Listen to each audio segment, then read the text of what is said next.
إلى ما متعنا به أزواجا منهم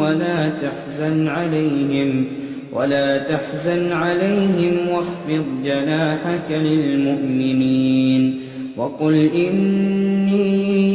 أنا النذير المبين كما